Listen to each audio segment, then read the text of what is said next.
Bonjour à tous, bienvenue pour cette première vidéo pour 2016 de la chaîne YouTube tennisbelge.be.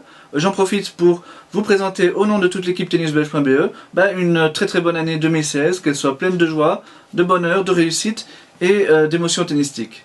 Lors de la dernière vidéo au mois de décembre, je vous avais dit donc qu'on allait faire une petite pause avec les vidéos, mais que évidemment si des joueurs belges réussissaient encore de très bonnes performances durant le mois de décembre, bien je vous présenterai leur portrait au début de cette année. Ça a été le cas. Deux garçons ont réussi vraiment de très belles performances, Joris Delors et Chris Heyman. Tous les deux ont réussi à remporter chacun deux futurs. Et bien bon, c'est Joris qui a commencé le premier, donc c'est lui que je présenterai aujourd'hui. Mais dans quelques jours, je présenterai également le portrait de Chris Heyman. Mais je commence donc par Joris aujourd'hui.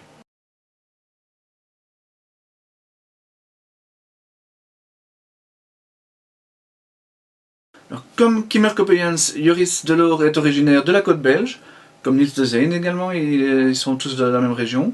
Joris vient du petit village de Wendheim, qui est situé entre De Haan et Blankenberg, pour ceux qui connaissent bien la côte. C'est d'ailleurs à De Haan, au tennis club de Bolderblomme, que Joris a frappé ses premières balles. Dès 9 ans, il a été repéré par la fédération flamande et est parti s'entraîner au centre VTV de Wilrijk. À 13 ans, il remporte déjà son premier tournoi Tennis Europe en U14. D'ailleurs, la photo que vous pouvez voir ici a été prise cette année-là en interclub. Son parcours chez les juniors est très bon aussi. En 2009, il remporte son premier titre ITF en simple. Il avait déjà remporté plusieurs tournois déjà en double. Et là, c'était donc en simple à La Haye en 2009, alors qu'il n'avait que 16 ans. Les performances vont s'améliorer au fil des ans.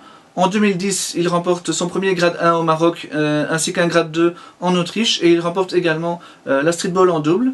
Et en fin d'année, il atteint également la demi-finale du fameux grade A de l'Orange Bowl, un très prestigieux tournoi où la plupart des meilleurs juniors se rassemblent. Lors de sa dernière année chez les juniors, il atteint encore la finale à la streetball et les quarts de finale à Wimbledon. La photo que vous voyez ici a été prise lors de son parcours à Charleroi. C'est cette année-là aussi qu'il réalise sa première vraie saison complète chez les pros. Alors en 2010, il avait déjà remporté 2 points ATP lors de Futures en Belgique. Mais en 2011, il fait vraiment sa première saison complète avec 12 tournois. Et il atteint sa première demi-finale, c'était en Turquie, et remporte également son premier titre en double. C'est aussi depuis cette époque-là que Joris travaille plus précisément avec Johan van Erck et Fred Emmes au sein de la VTV, de Tennis Vlaanderen aujourd'hui. Bon, Johan avait accepté cette mission peu avant d'obtenir le capitanat de l'équipe de Coupe Davis, mais comme la Coupe Davis ne lui prend pas évidemment un temps plein, ce n'est que quelques semaines sur l'année, il peut continuer à s'occuper de Joris, et bien sûr les semaines où il n'est pas là, Joris n'est pas seul puisqu'il y a Fred Emmes à ses côtés. En 2012, grâce à ces deux nouveaux coachs, Joris remporte 5 tournois en double et atteint sa première finale également en futur. L'année suivante, il remporte son premier titre, c'était à Knock, remporte également 4 titres en double de nouveau et atteint 6 finales. Mais sa progression va être freinée par tout un tas de blessures assez importantes. Début 2014, Joris est obligé de se faire opérer du ménisque, ce qui va le priver de tennis pendant 5 mois. Néanmoins, dès son retour, il va réaliser une très bonne performance en remportant son deuxième titre futur à dames. En finale, il bat d'ailleurs Steve Darcy, qui est lui aussi convalescent après sa longue blessure à l'épaule. Rapidement également, il atteint sa première demi-finale en Challenger à Mohamedia. Et il atteint son meilleur classement ATP en simple, 299e place. Malheureusement, il va ressortir assez rapidement de ce top 300. Car peu de temps après, Joris se blesse au coude et va être obligé de s'arrêter de nouveau pendant les 2 mois de l'été 2014. Alors il va revenir tout de même durant l'automne réaliser quelques bonnes performances comme une finale et 4 demi-finales.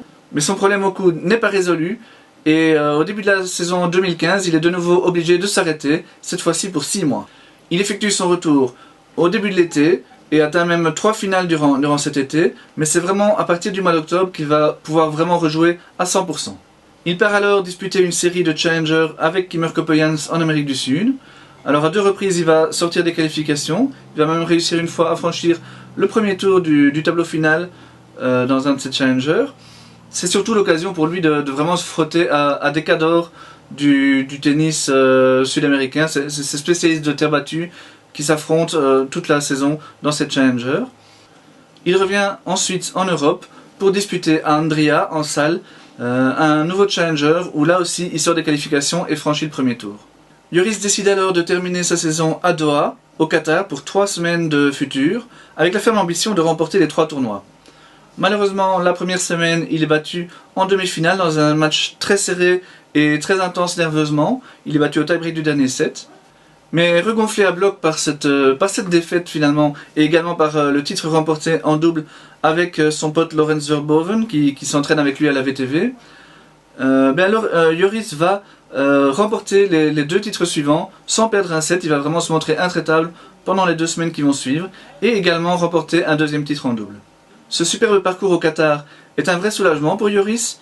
Il lui permet aussi de terminer la saison à la 381e place mondiale, ce qui est pas mal du tout finalement compte tenu des circonstances et des premiers mois de l'année ratés.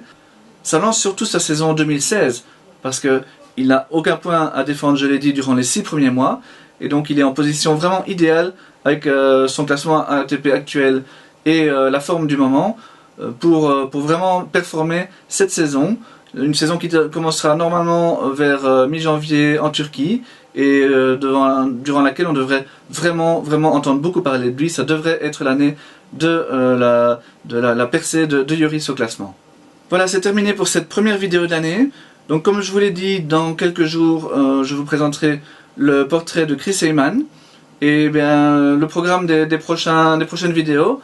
Après ce portrait de Chris, je retrouverai Joël pour le débriefing, non pas le débriefing, tout d'abord la présentation et les pronostics pour l'Open d'Australie. Ça, ce sera pour le week-end prochain.